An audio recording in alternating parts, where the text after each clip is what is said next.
नाकर्तेपणामुळे त्यांच्या डोक्यावर परिणाम झाल्याची टीका राधाकृष्ण विखे पाटलांनी बाळासाहेब थोरातांवर केली। संगमनेरमध्ये महायुतीची प्रचार सभा पार पडली। यावेळी विखे पाटलांनी विरोधकांवर जोरदार टीका केली।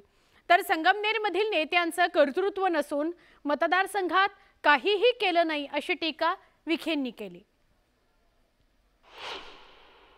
संगमनेरचे मंत्री, माजी मंत्री त्यांच्याबद्दल मी काय बोलणार नाही, ती आज वेळ नाही आहे।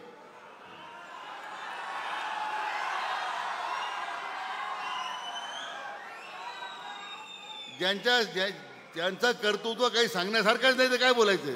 या तालुक्यातल्या अकोला संगमनेरच्या तरुणांना रोजगार मिळाला का?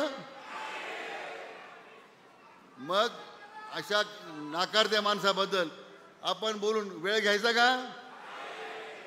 एकच काम आपल्याला करायचं आहे, हे सगळे जे बोलघेवडे आहेत, नाकारतेपणा ज्यांच्या आयुष्यामध्ये रक्तात भिनलेला आहे, ज्यांच्या डोक्यावर परिणाम झालेला आहे,